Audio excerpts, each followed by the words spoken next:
I'm Shelby reporting for the UC student paper. I just want to ask about preparing to face Baker.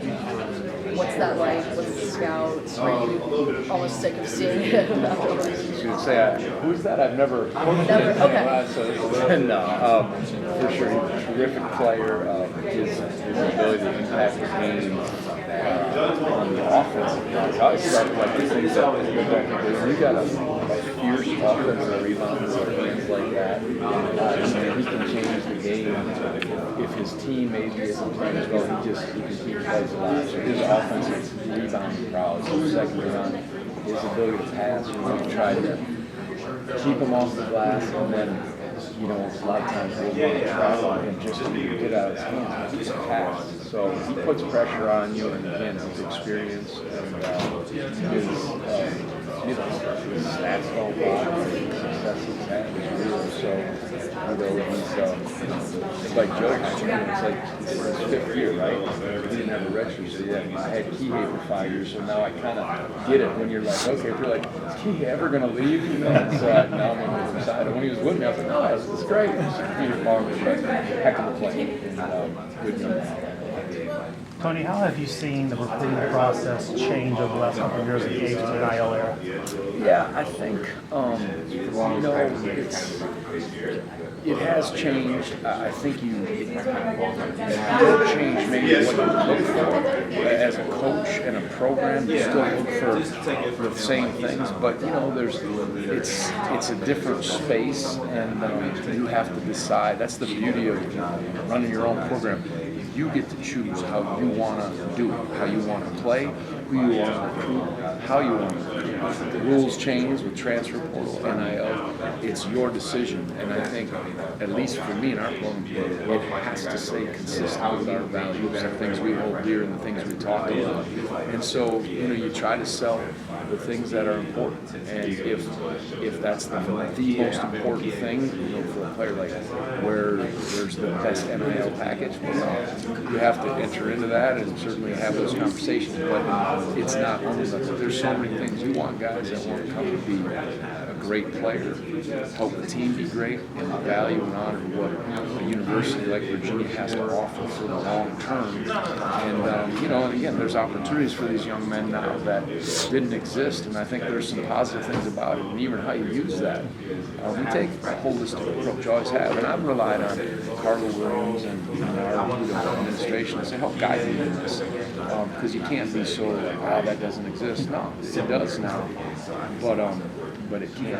It's got to be about the whole choice and finding the right guys, and instead of never doubling down on what we value, and still make adjustments.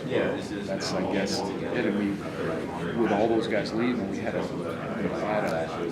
different, more new guys, and it was still very similar to how we've done in terms of what we value and the conversations that we had. So that was just good. Given your Washington State experience, you know more about the campus. You removed from it, but you know more about the campus. What was your reaction when the ACC goes to it, plus SMU, and then the prospect of playing conference games 3 time zones away every other season? You guys have heard me say this. I've covered it for 15 years. I don't believe that now, but one of the reasons I came to Virginia is because I always had marveled at Stanford. I said, my kid was good enough. I think I'd want him to go to school at Stanford because you're playing in a league. At the time, the Pac-10 was elite, and there's so many good players, but like you're getting a world-class academic education out of it. Like it's the best of all worlds. So Virginia opens up, and I'm like, kind of in a lot of ways, Stanford to the east, And I thought about that, and it aligned with what I believe was the way to go about it in college athletics. I thought Virginia did. So certainly going to those schools, coaching there, Lopez twins at Stanford, Coach Montgomery was at Stanford, then Cal, great competition.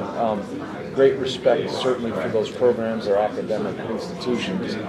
But when the announcement came, my concern wasn't as much for us. We'll go basketball every other year and play that. But That's a lot. I mean, it's a lot for the other sports, them coming that way. Those aren't easy academic schools, last I checked. So there's a lot. But it is the era we're in. And, you know, so much of this, of course, is driven by TV, by money, by football. I mean, you're not being honest if you don't acknowledge that. So those things are part of it. And, you know, you just have to trust the leadership that's there. The days of, you know, a nice, tight geographical conference, those are gone. But Virginia basketball is in a healthy spot and will be good. And you know, the ACC with its brand and all that stuff is powerful. But it makes sense academically. It makes sense, you know, that. But none of this makes sense geographically. But here we are. So we'll have to see how it affects. I don't think it'll have a huge impact on, you know, us who travel, but I think the other way is real, and I hope that was vetted out. Tony, those three teams that are coming in, I think Stanford had the highest or best net last year, and they were in the 90s. With you know, the last 2 years, you've had ACC teams win 25 games and double-digit conference wins and not getting the tournament. Does it concern you that, you know, the product is, for lack of a better word, getting watered down even more? Yeah, I think, you know, every year with how it is, you can kind of maybe, what's the right word, add pieces to your team in ways that you couldn't in the past. And that's just reality. I mean, if you look at, for example, the NCAA tournament, I think the talent of your team, the NCAA tournament is probably as good as it's ever been because the COVID year, I mean, we got one more year with that, right? But having guys in their 5th year, you asked me about and then guys that can all of a sudden, either were very good at a different school, boom, they can join your team, so you can kind of fit your team together. So I think year to year, in a sense, these teams are going to be able to be good. You're going to have to play well. You're going to have to be successful. As far as the league, you know, we've had years when the ACC was down and it was still one of the better leagues. Maybe the last year or two it hasn't been in the tops, but it's still good basketball. And I think you fight for a chance to earn your right to an NCAA tournament. And I mean, I think those teams, maybe the last couple of years, I don't know their history, as you said, the numbers. Yeah, Clemson last year in Wake Forest did it right. Actually, we did it in but yeah, hopefully in the non-conference we can move that up, and I think each year you just so. But I still think if you're good, it'll show, and you'll have your chances to compete postseason, and so that's really what you can concern yourself with in terms of numbers and looking at leagues. It'll work out. You talked about you have a lot of new faces on the roster. What's the challenges when you don't have that continuity you're used to, and what have you really learned from the 2 scrimmages? Yeah, we've only scrimmaged once, but I think, you know, first you better rely on Reese. That's important. He's got his 4th year, and then Ryan played last year as a freshman, 11 minutes, and I just nearly played 20 minutes as a freshman.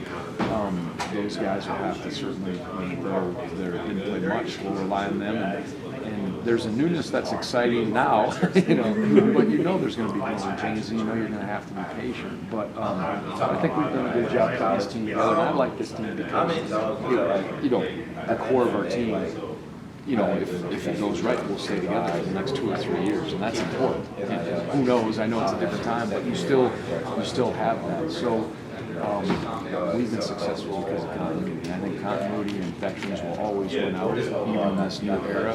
So that's the challenge. But I think there's some excitement. And you know, again, that team last year was old and good. And then unfortunately, with Ben getting hurt at the end, that was hard for us. But now we got a team that I hope is new and good. We got to try to figure that out. But patience is required. And that's why these scrimmages are so valuable. We scrimmaged UConn and learning a lot about that. A lot of guys, they do have experience. You know, Andrew Rohde was a really good freshman at St. Thomas.